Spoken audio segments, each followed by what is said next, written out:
The school called me at 9:12 a.m., and by 9:35 my son was sitting across from me in the principal's office refusing to look up. His hands were shaking. "What did she say to you?" I asked. Noah swallowed hard.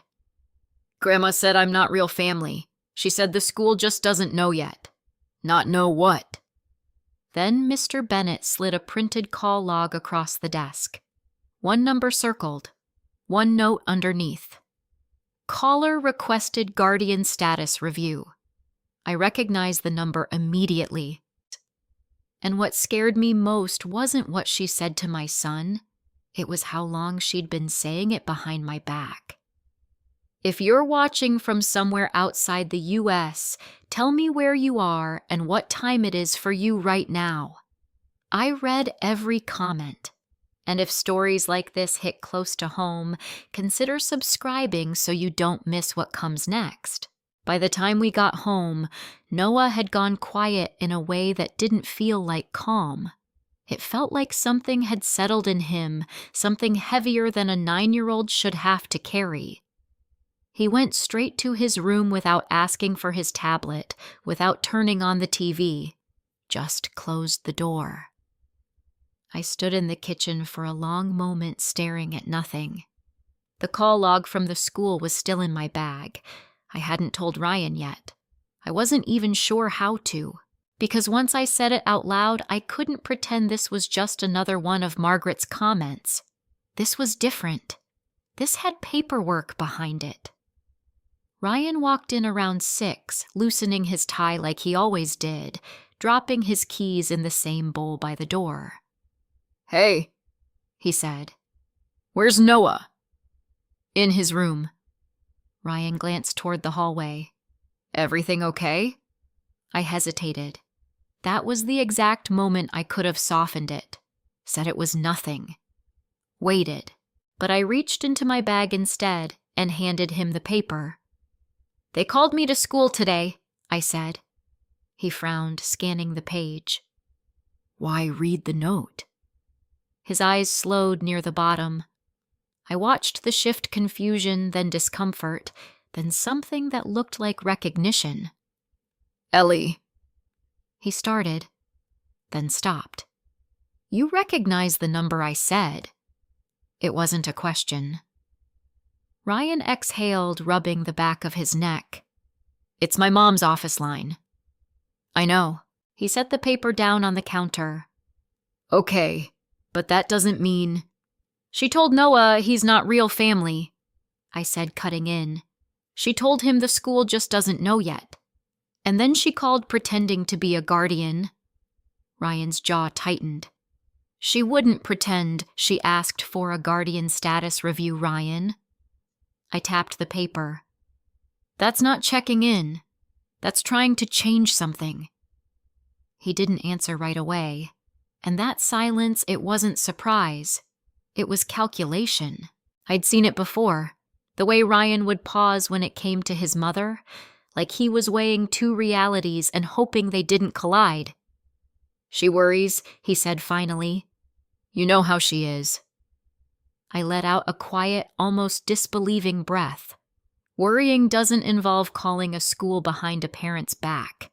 She probably just asked questions. "She lied," I said. "There's a difference." Ryan leaned against the counter, arms crossed now. Defensive posture. Familiar. "Ellie, she's from a different generation. She says things she shouldn't, but she means them," I said.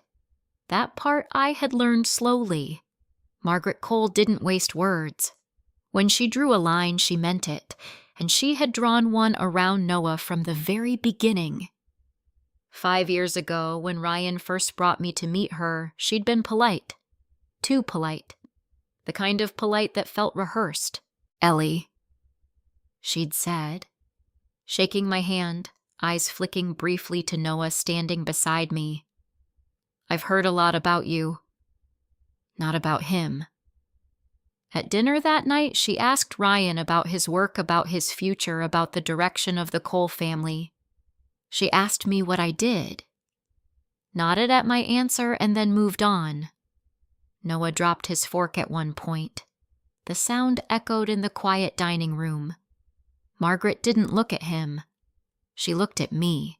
Children need structure, she said calmly, especially when they come from complicated beginnings. I'd felt it then, that quiet, precise judgment, and I'd told myself it would pass. It didn't. Over the years, it came out in smaller ways, subtle enough that you could almost ignore them if you wanted to. Family photos where Noah was positioned just slightly off to the side. Holiday cards where his name was added in a different font. A birthday party for Ryan's niece where every grandchild got a small savings bond. Except Noah. I brought it up once. Carefully. Margaret smiled at me across the table. "Oh, Ellie," she said like I'd misunderstood something obvious. "That account is for Cole grandchildren." Noah was sitting right there. Ryan squeezed my hand under the table that day. A silent, "Not now." And I listened. I always listened, because Ryan would say things later in private. "She'll come around. She just needs time. It's not worth fighting over." Time passed. Nothing changed. And now, standing in my kitchen holding a call log with her number circled in red, I realized something else had been passing too. Information. "Ryan," I said more quietly, "what has your mom been asking you about Noah?" He frowned. "What do you mean?" "Details. School. Doctors. Paperwork." His expression shifted again. That flicker. "She's asked general things," he said. "Like any grandmother would. General things don't get you through a school's verification process." He looked at me, and for the first time there was uncertainty there. "I didn't give her anything important," he said. I held his gaze. "Define important." He hesitated. And that was enough. A small, cold realization started forming in my chest. Not loud, not dramatic, just steady. "How much does she know?" I asked. "Ellie." "How much?" Ryan ran a hand through his hair. "She asked about his pediatrician once. And what school he goes to, obviously. Basic stuff. And you told her." I didn't think it mattered. I nodded slowly. There it was. Not malice. Not even intent. Just access. The kind that lets someone patient build something over time. I thought back to the principal's office. Mr. Bennett's words. This isn't the first time. "How long has she been asking?" I said. Ryan didn't answer right away. Then quieter. A while. Something in me settled then. Not anger, not yet. Clarity. Because this wasn't about one phone call. It was about a pattern I had been asked to ignore until it became impossible to. "I'm calling a lawyer tomorrow," I said. Ryan straightened. "Ellie, that's a little extreme." "No," I said, meeting his eyes. "What's extreme is someone trying to insert themselves into my child's legal records. She's not trying to take him from you. You don't know that." The words landed harder than I expected. Ryan opened his mouth, then closed it again. From down the hall, I heard Noah's door creak open just slightly. A quiet sound. Listening. I lowered my voice. "This stops now," I said. "One way or another." Ryan looked toward the hallway, then back at me. "She's still my mother," he said. I nodded once. "And he's still my son." That wasn't a negotiation. That was a boundary. Ryan looked down at the paper again, like maybe it would explain itself differently the second time. It didn't. Because the truth was already there. We just hadn't been forced to read it until now, and as I stood there watching him, something else surfaced in my memory, a conversation I'd buried at the time because it felt too strange to hold on to. It had been about a year ago. Margaret and I were alone in her living room. Ryan had stepped out to take a call. Noah was upstairs playing. Margaret poured tea precise and quiet. Then she asked, almost casually, "Ellie, have you ever formalized Noah's guardianship beyond the basics?" I'd frowned. "What do you mean, legal structure?" she said. "Contingencies. In case something happens." "I've handled everything that needs to be handled," I said. She nodded slowly like she expected that answer. "Of course," she said. "It's just, these things matter more than people realize." At the time, I'd brushed it off. Now, standing in my kitchen, I felt that moment come back sharper, heavier, because it hadn't been curiosity. It had been groundwork. I picked up the call log again, staring at the number, then at Ryan. "She's been planning something," I said quietly. Ryan didn't respond, and that silence told me more than any answer could. The next morning, I didn't go into the office. I emailed my team, moved 2 client meetings, and drove straight across town to a family law firm my colleague had recommended months ago, back when this was all hypothetical, something you prepare for but hope never becomes real. Rivera and Klein sat on the 3rd floor of a glass building that smelled faintly like new carpet and burnt coffee. Clean, controlled, impersonal. I liked that.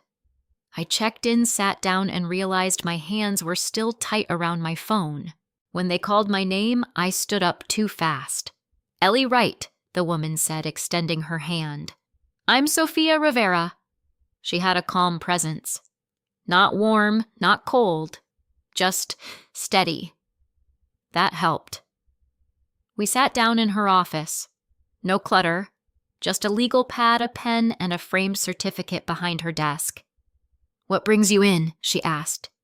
I pulled the call log from my bag and slid it across. "My son's school called me yesterday," I said. "Someone contacted them pretending to be a guardian. Requested a review of his status." She scanned the page without interrupting. "Do you know the caller?" she asked. "Yes." "Relationship?"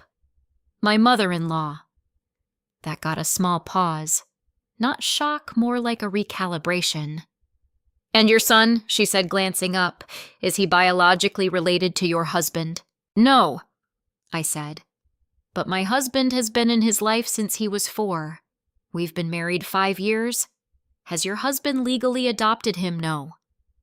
She nodded once and made a note. "Okay," she said. "Let's separate 2 things.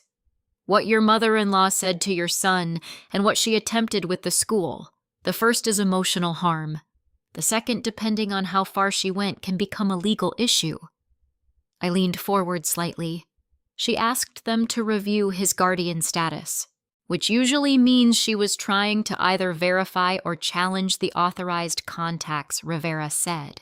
Schools don't change anything based on a phone call alone, but they can flag concerns.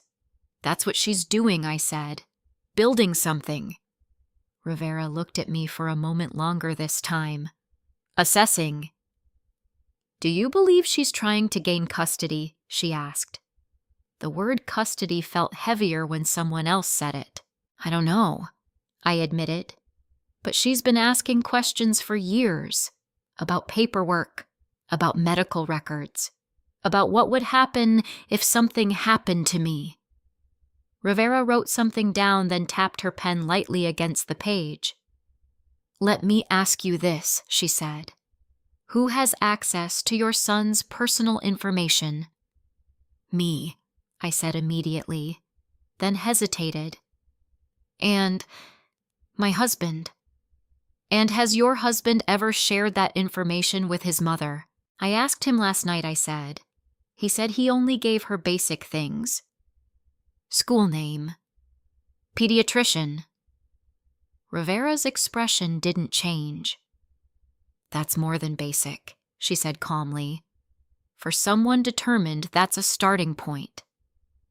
A slow, uncomfortable understanding moved through me. Could she access more, I asked. Not directly, Rivera said. But if she knows where to call, who to ask for, and how to present herself, she can gather pieces. Enough to what I said. Enough to create doubt, Rivera replied. And in family law, doubt if documented can be used to justify further inquiry. I sat back in my chair. So she's building a narrative, I said. That would be my concern, Rivera said. Especially if she's been contacting the school multiple times. She has, I said. They told me yesterday. Rivera nodded, then turned her legal pad slightly toward me. Let's talk about escalation, she said. There are levels to this. She drew a short line down the page, dividing it into sections. Level 1, inappropriate contact. That's where we are now. Annoying, invasive, but not necessarily illegal. She moved her pen down. Level 2, misrepresentation. If she falsely claimed to be a legal guardian, that becomes more serious. That's what she did, I said. She didn't say grandmother. She said guardian. Rivera looked up at me. Are you certain? That's what the note says, I said, pointing to the line. She leaned in again, reading carefully this time. Caller requested guardian status review. Rivera exhaled slowly. That phrasing matters, she said. It suggests she presented herself as someone with standing. And level 3? I asked. She didn't answer immediately. Level 3, she said finally, is when someone uses collected information to initiate a formal complaint. Neglect. Instability. Anything that triggers an investigation. My stomach tightened. Would a school call be enough? I asked. Not on its own, she said, but it can support a pattern, especially if combined with other reports. What other reports? I said. Medical concerns, behavioral issues, financial instability. I almost laughed, but there was no humor in it. She told the school to monitor his behavior, I said. They mentioned that. Rivera's pen stopped moving. That's important, she said. She's trying to create a record, I added. Yes, Rivera said. That's exactly what she's doing. For a moment, neither of us spoke. The room felt quieter than before. Then I asked the question that had been forming since last night. What kind of information would she need? I said slowly. To make something like that stick, Rivera didn't sugarcoat it. Medical records, she said. School reports. Financial history. Any evidence that suggests the child is better off elsewhere. I swallowed. She doesn't have that. Are you sure? Rivera asked gently. I thought about the savings account, the login history, Ryan adding his mother as a secondary contact without telling me. I don't know anymore, I said. Rivera nodded once, like that was the most honest answer she could have expected. Okay, she said. Then we focus on control. She flipped to a new page. First, we lock down access. Every account, every record.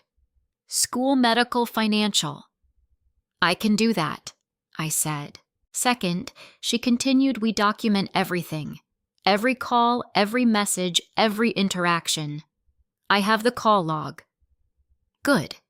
Get copies of any recordings if the school has them. I nodded. Third, she said we establish a boundary in writing. With her? I asked. With her and your husband, Rivera said. Because if information is flowing through him, that's a breach point. That landed. Harder than I expected. And if she doesn't stop? I asked. Rivera set her pen down. Then we escalate, she said, formally. I held her gaze. What does that look like? A cease and desist at minimum, she said, potentially a restraining order if she continues to interfere with your parental rights. I let that settle. Restraining order. against my husband's mother. 5 years ago, I would have thought that was unthinkable. Now it felt possible, necessary even. Rivera leaned back slightly. "One more question," she said. "Has anything else felt off recently? Financially, administratively, anything involving your son?" I hesitated, then nodded. "There's an education savings account," I said. "I checked it last night. It was accessed recently." "By who?" "My husband has secondary access," I said. "And he added his mother." Rivera didn't react outwardly, but I saw the shift in her eyes. "Do you have the login records?" she asked. "Yes." "Bring those to me," she said. That could be significant. Significant how? If she's been reviewing or attempting to move funds, Rivera said that's a different category entirely. My pulse picked up slightly. "She wouldn't take money," I said automatically. Rivera didn't respond to that, because she didn't need to. I knew what she was thinking. This wasn't about money. It was about leverage. I stood up after we wrapped, feeling steadier than when I walked in, but not calmer, clearer, which was in some ways worse, because clarity removes the option of pretending. As I reached the door, Rivera added one last thing. "Ellie," she said. I turned. "Whatever she's doing, she said it didn't start yesterday." "I know," I said. "And if she's been patient," Rivera continued, "you'll need to be more patient." I nodded. Then I walked out, already making a mental list. Accounts to secure. Records to request. Conversations to have. And one more thing, something that hadn't made sense until now. Because as I got into my car, I opened my phone and pulled up the account activity again. The timestamp from last week. Late at night. The IP address tied to Cole Financial Group, Ryan's family company, and right under the login entry, a line I hadn't paid attention to before. User permissions modified. I stared at it for a long moment. Then my stomach dropped. Because I didn't remember making that change. And I was the primary account holder. I didn't go straight home after leaving the parking lot. I sat there with the engine off, staring at that one line on my phone like it might explain itself if I gave it enough time. User permissions modified. It wasn't just access anymore. It was change. And I hadn't authorized it. I called the bank. It took 2 transfers and a security verification before I got someone who could actually see what I was talking about. "Ma'am," the representative said, her voice careful, "I do see a permissions update on your son's education account." "Who made the change?" I asked. "There are 2 authorized users listed," she said. "You as primary, and a secondary user added 6 months ago." "I know that part," I said. "I need to know who modified the permissions last week." A pause. Typing. "It was initiated through the secondary user's credentials," she said. My grip tightened around the phone. "Ryan's account," I said. "Yes, ma'am." "And what exactly was changed?" Another pause. "An additional viewer was granted limited access," she said. "View only, no withdrawal permissions." Name I asked. I already knew, but I needed to hear it. "Margaret Cole." I closed my eyes for a second. "Was I notified?" I asked. "There is an automated notification sent to the primary email on file," she said. "I didn't receive anything." "It shows as delivered," she replied. Of course it did. Because if there was one thing Margaret understood, it was systems. How to move through them quietly. How to make something look like procedure instead of intrusion. "Can that access be revoked?" I asked. "Yes," the representative said, "but because the modification was made by an authorized secondary user, we recommend securing all credentials first." "I'll do that," I said. "And one more thing," she added. There was also a document accessed during that session. My pulse ticked up. What document? The beneficiary summary, she said. It includes identifying details, funding schedule, and linked accounts. I didn't respond right away because that document, it wasn't just financial. It connected pieces. School, address, my employment, everything. Thank you, I said quietly and ended the call. For a moment, I just sat there. Then I did the first thing Rivera told me. Control. I logged into every account I could think of, banking, school portal, medical portal, and changed the passwords. One by one. Long random strings Ryan wouldn't recognize. Then I removed him. Not from everything, but from anything that touched Noah's information. It wasn't punishment. It was containment. By the time I pulled into the driveway, it was almost dark. Ryan's car was already there.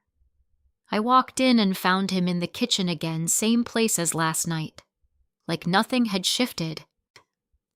"Hey," he said, looking up. "I was about to call you. I talked to the bank, I said." That got his attention. He straightened. "Okay. You added your mom to Noah's education account. I told you that last night. You gave her viewing access to the beneficiary summary last week, I said." His expression flickered. "I didn't." "It was done through your login," I said. "They confirmed it." Ryan frowned, genuinely confused now. "I didn't touch that account last week. Then who did?" I asked. Silence. And then slowly something clicked for him. "I logged into her laptop," he said. "Last Tuesday. She asked me to check something for her. You must have left your session open," I finished. He didn't argue, which meant I was right. I felt something cold settle in my chest. "She didn't hack anything," I said quietly. "You handed it to her." Ryan ran both hands through his hair, pacing now. "I didn't know she'd do that," he said. "Ellie, I swear she accessed Noah's full profile," I said. "Everything tied to that account." "I'll call her," he said quickly. "I'll fix it." I shook my head. "No," I said. "You've been fixing it for 5 years." He stopped pacing. "That's not fair." "No," I said. "What's not fair is my son being told he doesn't belong. What's not fair is someone building a case against me behind my back while you keep asking me to be patient." Ryan looked at me like he wanted to push back but didn't have anything solid to stand on. "Ellie," he said softer. Now she thinks she's protecting the family. "And Noah isn't part of that?" I asked. "That's not what I said. It's exactly what she believes I said." "And you've never corrected her?" He opened his mouth, closed it, because he knew. From down the hall, I heard Noah moving again. Quiet footsteps, pausing just out of sight, listening. I lowered my voice. "This ends now," I said. Ryan nodded quickly. "Okay. I'll tell her to stop calling the school. I'll take her off the account." "That's not enough." He blinked. "What do you mean?" "I mean she doesn't get access anymore," I said. "To anything. Not through you. Not through me. She's my mother, Ellie, and he's my son." The words came out steadier than I felt. Ryan looked at me, searching for something, compromise maybe. "There has to be a middle ground," he said. I shook my head. "There isn't," I said. "Not when someone is trying to rewrite reality for a 9-year-old. He exhaled slowly. "What are you asking me to do?" he said. I held his gaze. "Choose," I said. The words sat there between us. Heavy. Unavoidable. Ryan looked down at the counter, then back at me. "You're asking me to cut my mother out," he said. "I'm asking you to set a boundary," I said. "A real one." Not a conversation, not a warning, a line she can't cross. And if she does, then there are consequences. He studied me for a long moment. And if I can't do that? He asked. I didn't answer right away, because this wasn't a threat. It was a decision I had already started making the moment I walked into that lawyer's office. Then I will, I said. Ryan's jaw tightened. And what does that look like? He asked. I reached into my bag and pulled out a folder. I hadn't planned to show him yet, but this was the moment. Inside were the notes from Rivera, the list of steps, the outline of what came next. Legal boundaries, I said, setting it on the counter. Formal ones. Ryan stared at the folder. You'd take it that far, he said. She already has, I replied. Silence stretched between us, long enough that I could hear Noah's door open just a fraction more.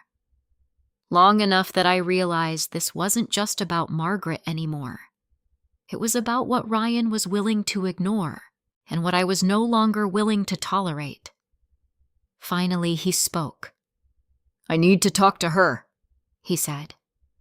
I nodded once. Do that, I said. But something in his tone told me it wasn't going to be what I needed, and as I turned to check on Noah, my phone buzzed in my hand. A new notification. From the school.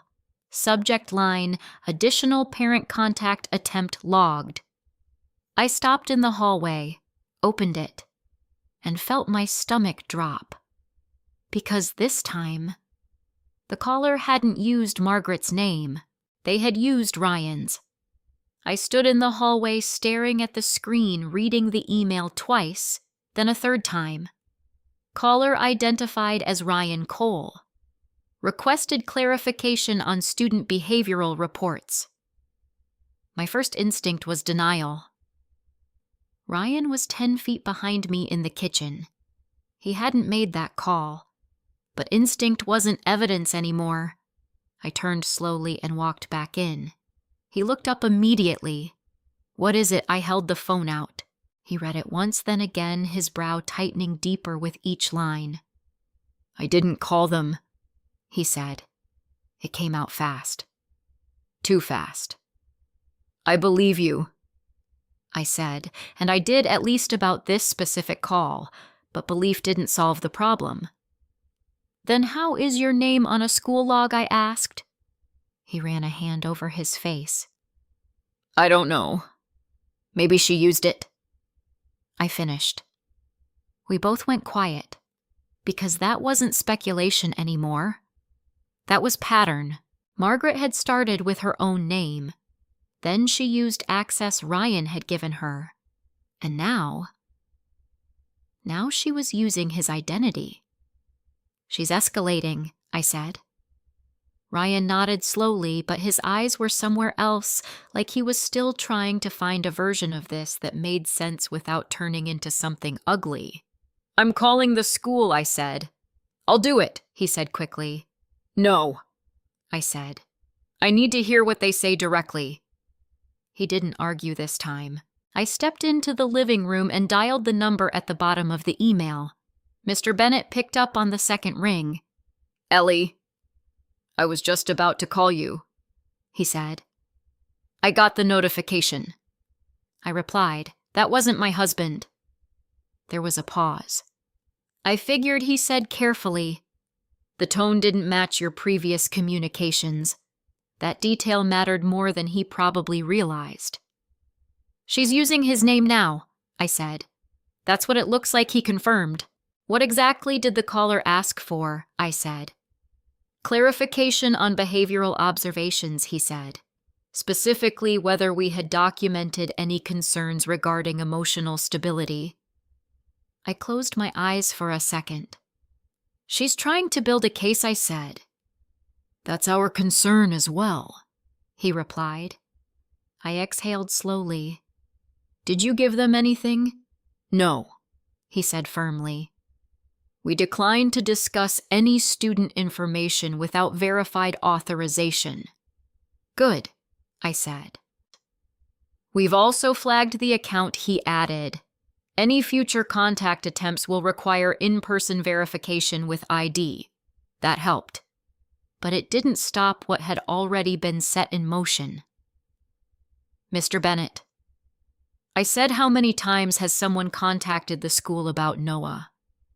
He hesitated like he was deciding how much to say. Since early spring, he said. 7 recorded interactions. Some calls, 1 in-person inquiry that didn't proceed past the front office. My grip tightened around the phone. 7.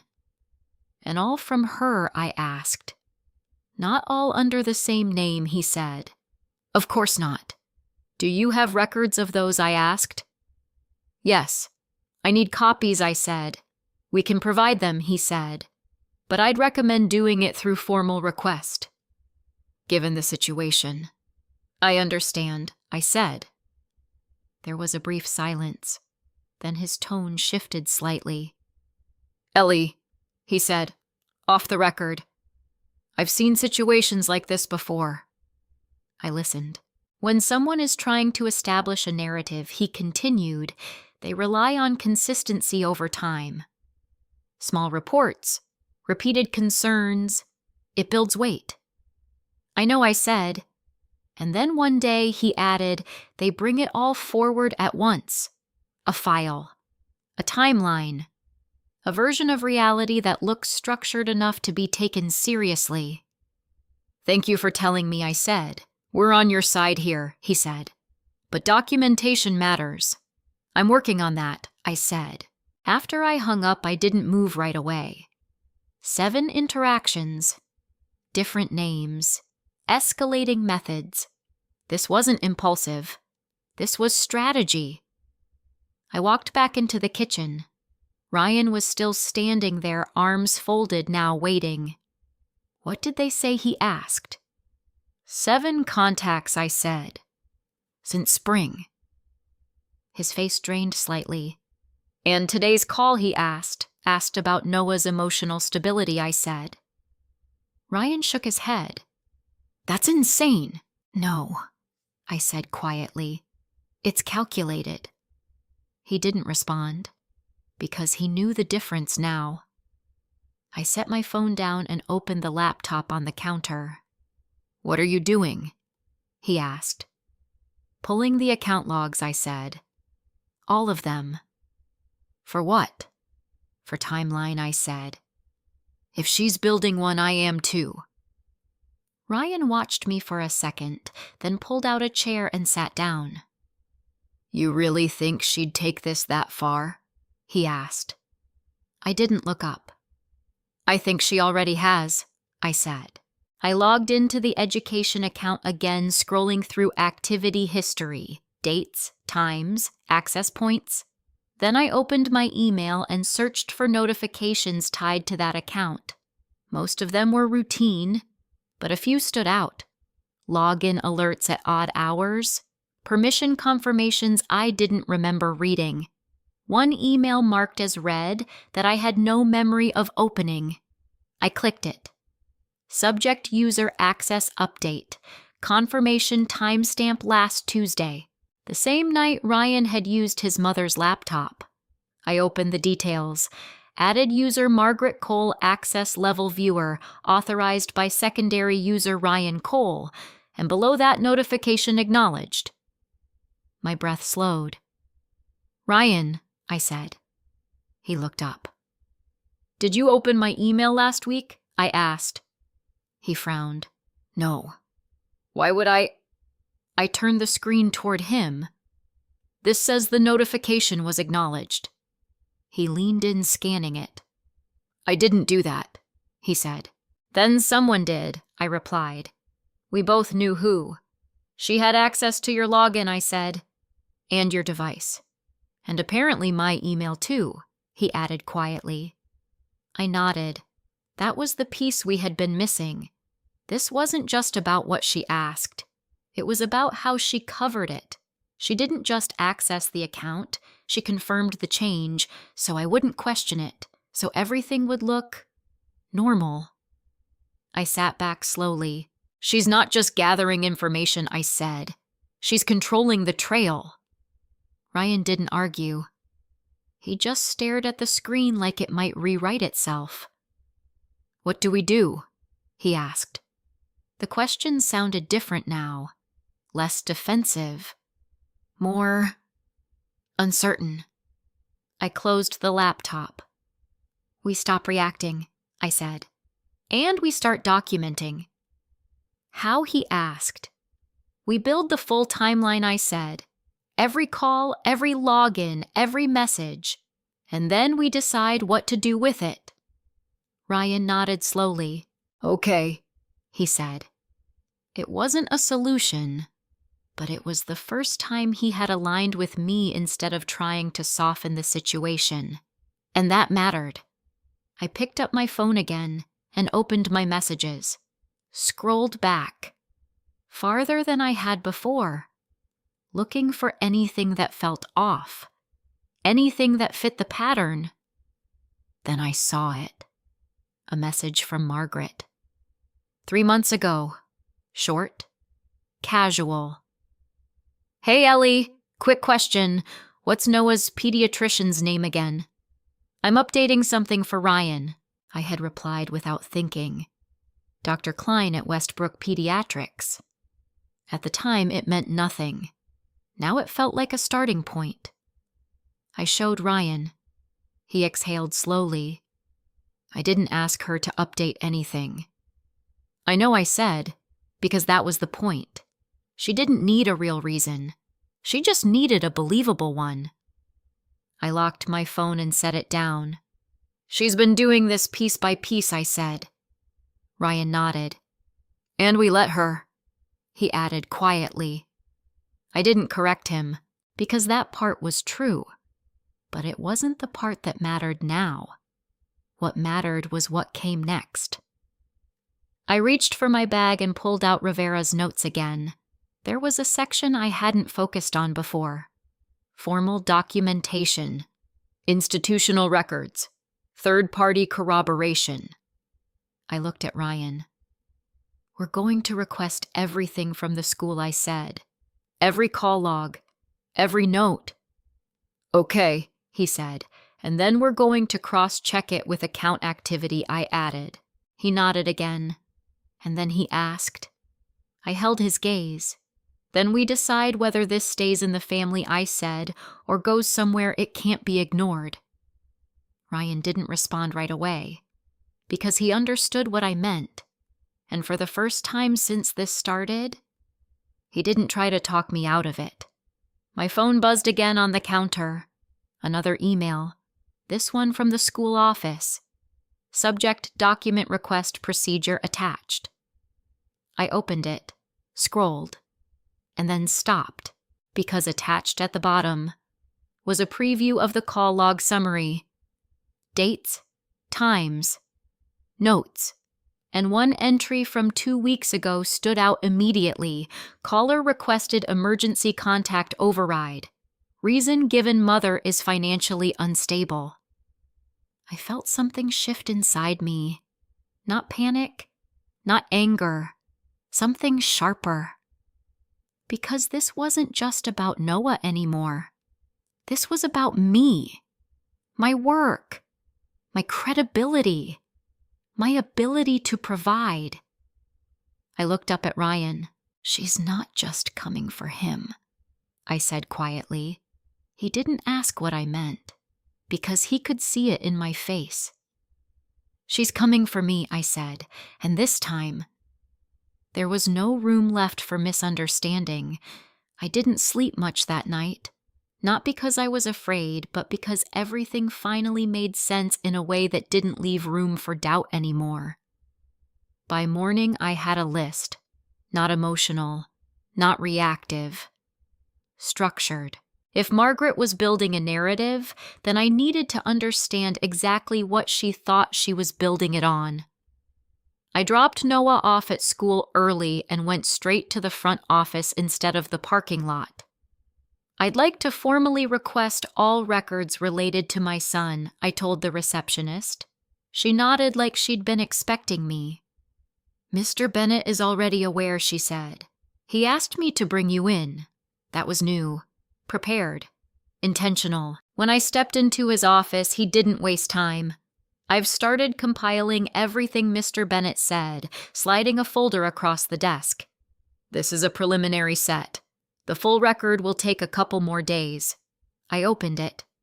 Call logs, internal notes, staff comments, organized, professional. And then I saw the pattern. Each contact had a tone. At first it was polite, just checking in about Noah's adjustment. Then concerned. Have there been any behavioral shifts? Then specific. Has the school documented emotional instability?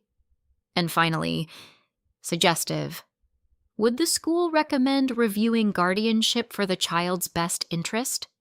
It was subtle, but consistent. I flipped another page. There were internal notes from teachers. Short, neutral. No behavioral concerns observed. Student engaged and performing at grade level. Positive peer interaction. Every time Margaret pushed, the reality contradicted her. And still, she kept pushing. She was trying to create a record that didn't exist, I said quietly. Mr. Bennett nodded. We noticed the escalation, he said. That's why we made the call. The call, I repeated. He leaned back slightly. I reached out to Noah's pediatrician, he said. Westbrook Pediatrics. I felt my chest tighten. Why, I asked. Because one of the callers referenced ongoing medical concerns, he said. We don't act on outside claims without verification. What did they say? That Noah is healthy, he said simply. No flagged issues. No behavioral concerns tied to medical conditions. I let out a slow breath. Relief but not surprise. Margaret wasn't looking for truth. She was looking for gaps. And after that, I asked. We flagged all future contacts as unverified, he said, and restricted any information sharing. That explained the tone shift yesterday, the hesitation, the caution. She didn't get what she wanted, I said. No, he replied, but she kept trying. I nodded, flipping to the last section. There was a printed transcript of one of the calls. Short, direct. Caller, I'm concerned the child isn't being supported properly at home. Staff, can you clarify your relationship to the student caller family? I have reason to believe his current situation isn't stable. My jaw tightened. She never once said grandmother, I said. No, Mr. Bennett confirmed. She kept it vague, because vague leaves room. Room to be interpreted as authority. Room to be taken seriously. I closed the folder. Can I get copies of the audio recordings? I asked. We can release them through formal request, he said. I've already noted your case. Thank you. He paused for a moment. Ellie, he said, I want to be clear about something. I looked up. If this escalates beyond the school, he continued, our documentation will reflect exactly what we observed, not what was claimed. That mattered, more than anything else in that room. Then I'm going to need all of it, I said. You'll have it, he said. I stood up, gathering the folder, but before I left, I asked one more question. The in-person inquiry, I said, the one that didn't go past the front desk. He nodded. That was about a month ago, he said. Did she come in herself? A pause. No, he said. That stopped me. Then who? He hesitated just slightly. A man, he said he was checking on behalf of family. Didn't provide ID when asked. My mind moved quickly, too quickly. Did he give a name? No, he said, but he mentioned the Cole family. That wasn't random. That was coordination. I nodded once and left. The hallway outside felt quieter than usual, or maybe I just wasn't hearing anything except the pieces falling into place. Because this wasn't just Margaret acting alone anymore. She had resources, people willing to show up, to ask questions, to test boundaries. I got back to my car and sat there again, the folder in my lap. Then I did what Rivera told me. Documentation. I took photos of every page, saved them, backed them up. Then I opened my email and started drafting a formal request for the full record. Precise, clear, no emotion, just facts. When I finished, I hit send, and for the first time since this started, I felt like I wasn't catching up anymore. I was building something back, something solid. My phone buzzed. A message from Ryan. "She's coming over. Says we need to talk." I didn't invite her. I stared at the screen. Of course she was. Because people like Margaret don't wait. They move when they feel pressure. I typed back. "Don't let her in." 3 dots appeared, then disappeared, then appeared again. Finally, she's already here. I closed my eyes for a second, then picked up the folder and started the car, because this time, I wasn't walking into that conversation unprepared. By the time I pulled into the driveway, Margaret's car was already parked at an angle like she owned the place. That small detail how she parked told me everything about her mindset before I even walked in. I grabbed the folder from the passenger seat and stepped inside. The front door was unlocked. Of course it was. Voices carried from the living room, low, tense. Ryan was standing near the window, arms crossed. Margaret sat on the couch posture, straight hands folded in her lap like she was attending a board meeting instead of being confronted. She looked up when I walked in. Not surprised, not defensive, just prepared. "Ellie," she said, offering a thin smile. "I was hoping we could clear up some misunderstandings." I didn't sit. "I don't think there's anything unclear," I said. Ryan glanced at me, then back at her. "Mom, I told you this wasn't a good time." "It's exactly the right time," she said calmly, "before things escalate unnecessarily. Unnecessarily." I walked past them and set the folder on the coffee table. "It's already escalated," I said. "You called my son's school 7 times. Her eyes flickered briefly just once. Then she smoothed it over. "I reached out as a concerned family member," she said. "There's a difference. You used Ryan's name yesterday. That landed harder." A small pause. "I clarified a concern," she said. "The school needed context. They needed your ID," I said, "which you didn't provide." Ryan stepped in then. "Mom, you can't keep doing this. You can't call the school pretending to be—" "I didn't pretend," she cut in sharply. "I acted in the interest of this family." Her tone had shifted. Less polished. More direct. "And Noah isn't part of that?" I asked. Margaret looked at me like she was choosing her words carefully now. "This isn't about exclusion," she said. "It's about responsibility. Responsibility to who I asked. To the future of this family," she said. "To stability. To legacy." There it was. Not hidden anymore. Not softened. Just said. I opened the folder and pulled out a copy of the call log, sliding it toward her. "You asked the school to monitor his behavior," I said. "To document instability. To consider reviewing guardianship." She glanced at the paper but didn't touch it. "Those are standard questions when there are concerns," she said. "What concerns?" I asked. She leaned forward slightly, her voice lowering. "The kind that don't show up in polite conversations," she said. "The kind that people overlook because they want things to look normal." Ryan frowned. "What are you talking about?" Margaret looked at him, then back at me. Ellie has a demanding career, she said. Long hours, high pressure. That affects a household. I manage my schedule, I said. You manage appearances, she corrected. I felt something tighten in my chest, but I didn't react. Because this wasn't new. It was just finally being said out loud. You told the school I'm financially unstable, I said. Margaret didn't deny it. I raised a question, she said, based on observable patterns. What patterns? Ryan asked, his voice sharper now. Margaret turned to him. Transfers between accounts, she said. Irregular income flow, risk exposure tied to her position. I stared at her, because she wasn't guessing. She was referencing data.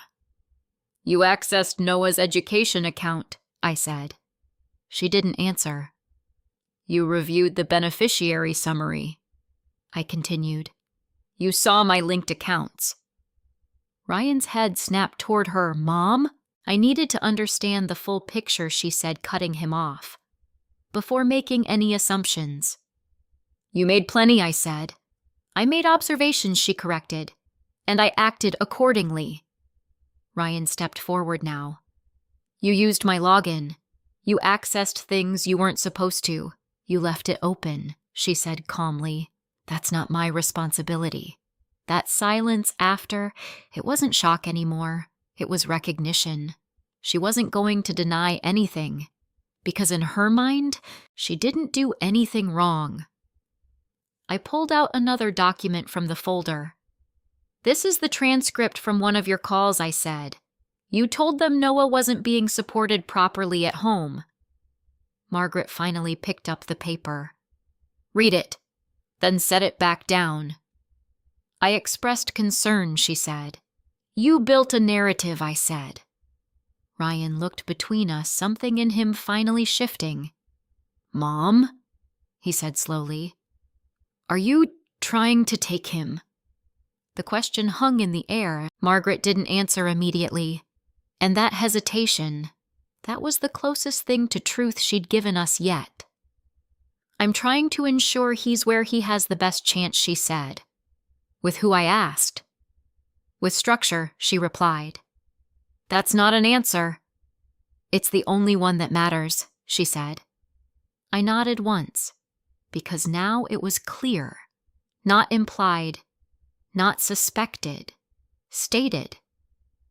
I reached into the folder one last time and pulled out Rivera's notes, set them on the table.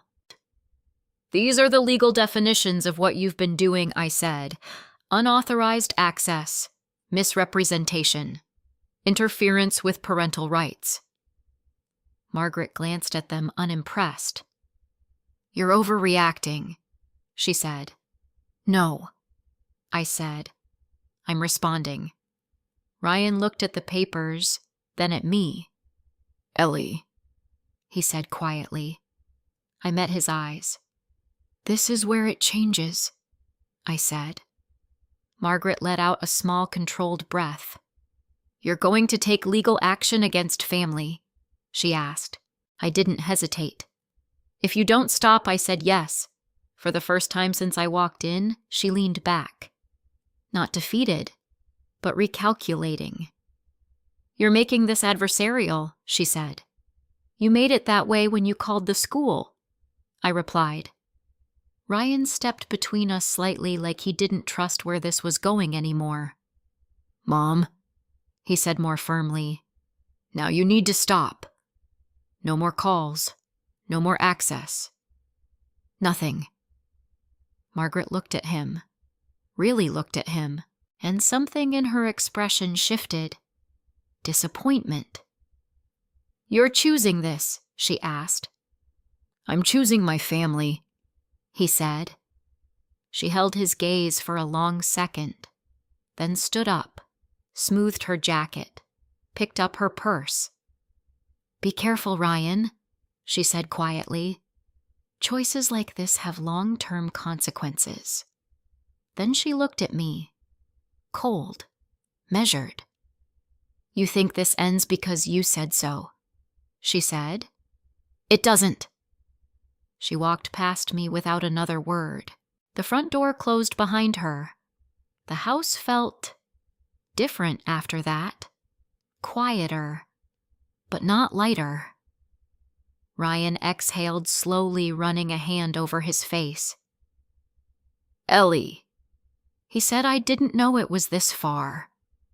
I know I said. That was the problem. He didn't know, and she counted on that. We stood there for a moment, neither of us moving. Then my phone buzzed again. A new email. From Rivera. Subject urgent. Review immediately. I opened it, scrolled, and felt my stomach drop, because attached was a document I hadn't seen before. Filed that morning. Petition for third-party custody review. Filed by Margaret Cole. I didn't say anything at first. I just handed the phone to Ryan. He read the document once, then again slower this time, like maybe the words would rearrange into something less serious if he gave them enough time. They can't just file this, he said. They already did, I replied. My voice sounded steadier than I felt, because panic wouldn't help here. This was exactly what Rivera had warned me about. Consistency, documentation, timing. Margaret hadn't been reacting. She'd been preparing. When was this filed? Ryan asked. This morning, I said. Before she came here. That part mattered. She hadn't come to talk. She'd come to measure how much we knew. Ryan set the phone down slowly. What does this mean? He asked. It means she's asking the court to review Noah's placement, I said. Not take custody outright, but open the door. On what grounds I didn't answer right away. I didn't need to, because we both knew. Everything she'd been building. She's going to argue instability, I said finally. Financial, emotional, household structure. That's not real, he said. No, I agreed. But she doesn't need it to be real. She needs it to look consistent. Ryan paced once across the kitchen. This is insane, he said. We can shut this down, right? I picked up my phone again and opened Rivera's email. There were notes underneath the attachment. Clear. Direct. We respond, not react. Do not contact her directly. Secure all records immediately. Call me. I'm calling my lawyer, I said. Ryan nodded. This time no hesitation. Rivera answered on the first ring. I saw the filing, I said. I expected it, she replied. Did she confront you in person? She was here 20 minutes ago. Of course she was, Rivera said. She wanted to see if you'd push back before this hit you. I leaned against the counter. She's using school records, I said. Call logs. Concerns. And we have counter documentation, Rivera said. That's what matters. She also accessed financial records, I added, without my authorization. There was a pause. Do you have proof of that? Rivera asked. Yes. Good, she said. That strengthens your position significantly. Ryan was watching me closely, trying to follow every word. What happens now? I asked. We respond formally, Rivera said. We challenge the petition and attach evidence of interference, misrepresentation, and unauthorized access. And the court, I asked. They don't make decisions based on accusations alone, she said. They look at credibility, consistency, and documented facts. That's what she's been building, I said. Yes, Rivera replied. But she built it on claims. You're building yours on verification. That difference mattered. A lot. Will they talk to the school, I asked. Most likely, she said. And when they do, the school's internal notes will contradict her narrative. I exhaled slowly. And the financial angle, I asked. If she's implying instability, we counter with records, Rivera said. Income account history, employment verification. I can provide all of that. I know you can, she said. That's why this won't go the way she expects. Ryan stepped closer. Ask her how long this takes. I relayed the question. It depends, Rivera said. Initial review could take a few weeks, but we can file an immediate response within days. Do it, I said. We will, she replied. In the meantime, no direct contact.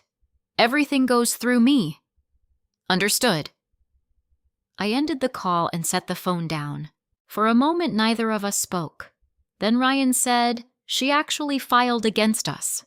Not asked. Not worried. Filed. Yes, I said. He sat down heavily at the table. I didn't think she'd go this far. I did, I said quietly, because now looking back, every piece pointed here. Every question, every call, every small push that seemed harmless on its own. She thinks she can win, he said. She thinks she has a story, I replied. Ryan looked up at me, and we don't.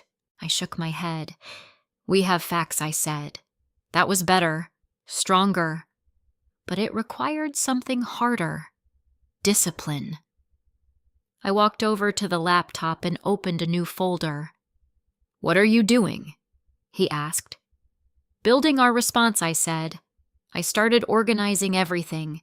School records, call logs, account activity, screenshots of messages, timeline notes, each piece where it belonged. Ryan watched for a minute, then stood up and came around to my side. What do you need from me? He asked. That question would have meant something different yesterday. Now it meant accountability. Full transparency, I said. Every conversation you've had with her. Every piece of information you shared. He nodded. I'll pull my messages, he said. And your email, I added. He hesitated. Just for a second. Then nodded again. Okay. That mattered. Because this only worked if there were no gaps. No surprises. He opened his phone and started scrolling. A few minutes passed in silence. Then Ellie, he said. I looked up. You need to see this. He turned the screen toward me. A message thread with Margaret.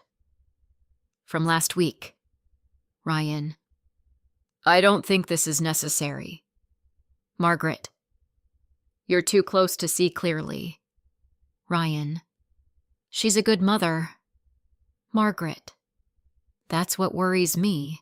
People who try too hard usually have something to hide. I felt something shift inside me again. Not shock. Recognition. Because that line, that wasn't concern. That was strategy. Undermine credibility. Create doubt. Repeat it until it sounds reasonable. She was already framing it, I said. Ryan nodded slowly. There's more, he said. He scrolled. Another message. Margaret. If the school starts documenting concerns, the court will listen. Ryan. There are no concerns. Margaret. Then they just haven't seen them yet. I stared at the screen. There it was. In writing. Clear. Intentional. I looked up at Ryan. This changes everything I said. He didn't argue, because he knew it did. I took the phone and screenshot the messages, saved them, backed them up, added them to the folder. Now it wasn't just inference, it was proof. I leaned back slightly, exhaling. She thought she was ahead, I said. Ryan looked at the screen, then at me. Isn't she? He asked. I shook my head. Not anymore. Because for the first time since this started, I wasn't trying to understand what she was doing. I knew, And more importantly, I could show it. My phone buzzed again. Another email from Rivera. Short, direct, draft response ready. Includes motion to dismiss and counterclaim. I opened the attachment, scrolled, and stopped halfway down the page, because there, under the counterclaim section, was a line I hadn't expected. Request for investigation into financial access and misrepresentation. I looked up at Ryan. She's not just being challenged, I said. She's being investigated. Ryan blinked. By who? I turned the screen toward him. By the same system she tried to use, I said. And for the first time.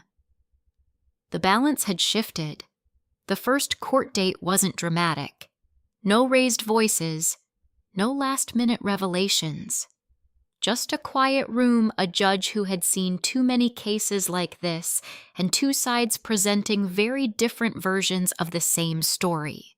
I sat next to Rivera, hands folded in my lap, not shaking but not relaxed either. Across the room, Margaret sat beside her attorney, composed as ever. She didn't look at me. Not once. Ryan was behind me, not at my side. That detail didn't go unnoticed. This is a preliminary review, the judge said. We are not determining custody today. We are evaluating whether sufficient cause exists to proceed. Margaret's attorney stood first. He spoke calmly, carefully. Your Honor. My client is a concerned grandmother observing a pattern of instability in the child's home environment. She has made multiple attempts to raise these concerns through appropriate channels. I didn't react, because I had already seen this version. Polished, structured, detached from reality just enough to sound reasonable. She is not seeking to remove the child permanently, he continued, only to ensure that his welfare is being properly assessed. Rivera leaned slightly toward me. Listen to the language, she whispered. It matters. I nodded, because I heard it too. Not accusations. Questions. Doubt framed as concern. The judge turned slightly. And what evidence supports this concern? Margaret's attorney handed over a folder. Call logs, Your Honor. Records of outreach to the school. Notes regarding behavioral observations and concerns about emotional stability. I felt Ryan shift slightly behind me, but I didn't turn around, because I knew what was coming next. The judge flipped through the documents, paused, then looked up. These appear to be notes of concerns, she said, not confirmed observations. Margaret's attorney smiled faintly, which is why we're requesting a formal review. Rivera stood. Your Honor, if I may. The judge nodded. Rivera stepped forward, placing her own folder on the table. What the opposing side is presenting as concerns, she said, is in fact a pattern of interference. She opened the folder. 7 separate contacts initiated by the petitioner. She continued, each escalating in tone and specificity, none of which resulted in any verified concern by the school. The judge's attention sharpened slightly. Rivera continued. We have obtained internal documentation from the school, confirming that all alleged issues were investigated and found to be unfounded. She handed over a set of pages. These include teacher reports, administrative notes, and recorded responses to the petitioner's claims. The judge reviewed them in silence. Margaret's attorney shifted slightly but didn't interrupt. Rivera waited, then added, In addition, Your Honor, we have evidence that the petitioner misrepresented her identity during multiple contacts, including one instance in which she used the father's name without authorization. That got a reaction. Small, but visible. The judge looked up. Is that accurate? She asked, turning toward Margaret's attorney. He hesitated. Your Honor, My client was acting in good faith. That's not what I asked, the judge said. A pause. Then, there may have been confusion regarding how she identified herself, he said carefully. Rivera didn't respond to that. She simply moved to the next page. We also present evidence of unauthorized access to the child's financial account, she said. Margaret's attorney stiffened slightly. Rivera placed the printed account logs on the table. These logs show that the petitioner accessed beneficiary information through credentials not her own and modified user permissions without the primary account holder's knowledge. The judge flipped through the pages, slower this time, more focused. Was this access authorized? She asked. No, Your Honor, Rivera said. It was facilitated indirectly through the father's login, which had been left active on the petitioner's device. Ryan shifted again behind me, but this time I didn't feel tension from it. Just acknowledgement. The judge looked up. Mr. Cole, she said. Ryan stepped forward. Yes, Your Honor. Did you grant your mother access to this account? He took a breath. I gave her limited access months ago, he said, but I did not authorize the changes made last week. And did you provide her with personal or identifying information about the child? Ryan hesitated, then nodded. Yes, the honesty mattered, even if it was late.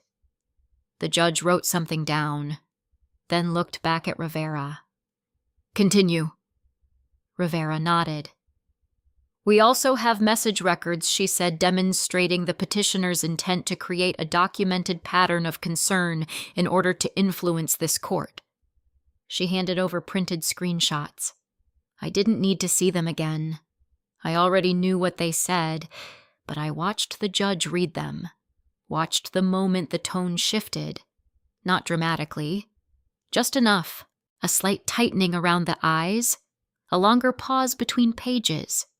Then, she states here, the judge said, reading aloud, if the school starts documenting concerns, the court will listen. Silence. Margaret didn't move, didn't react, didn't deny it.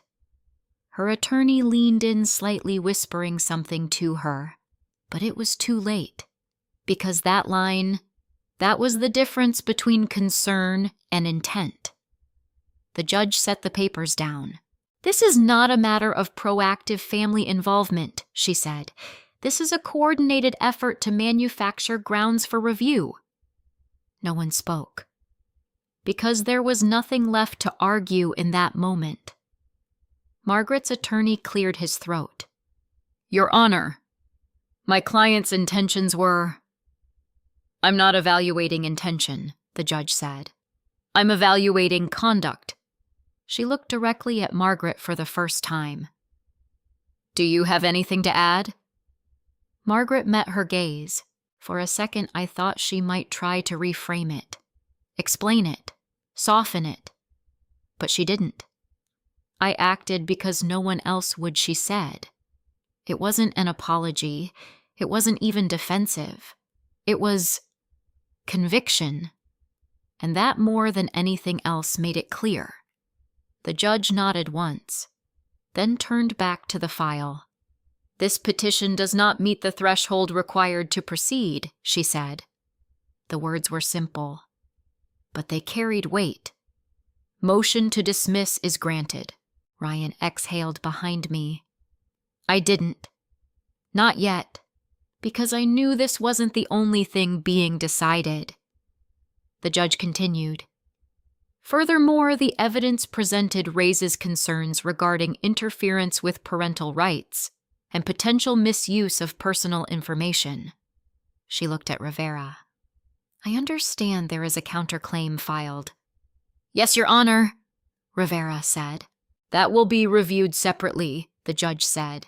But I am ordering that all direct contact regarding the child be restricted immediately. She turned to Margaret.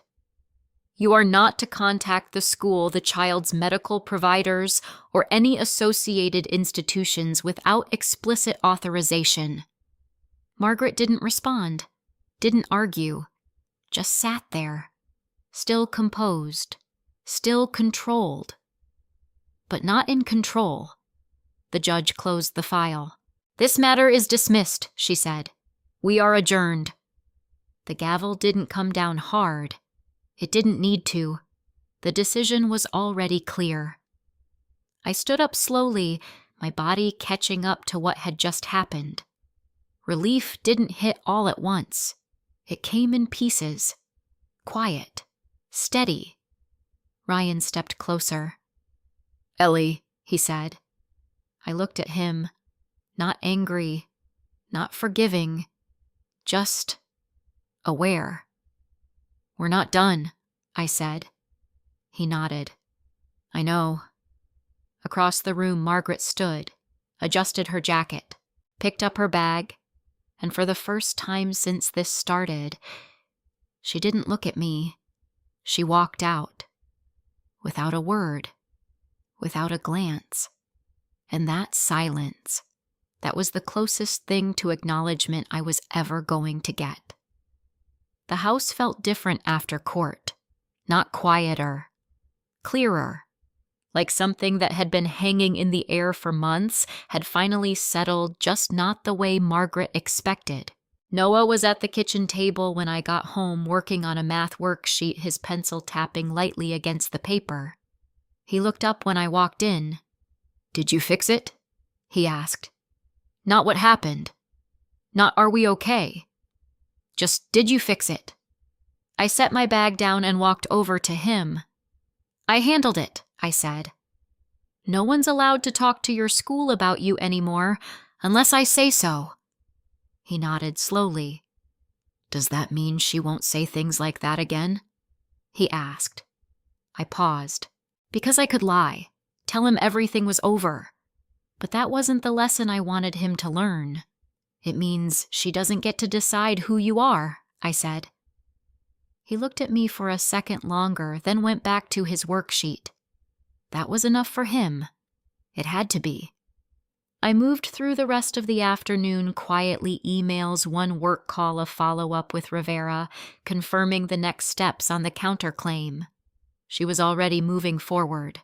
"Unauthorized access and misrepresentation are being reviewed," she told me. "This won't be ignored." Good. Because this wasn't about punishment.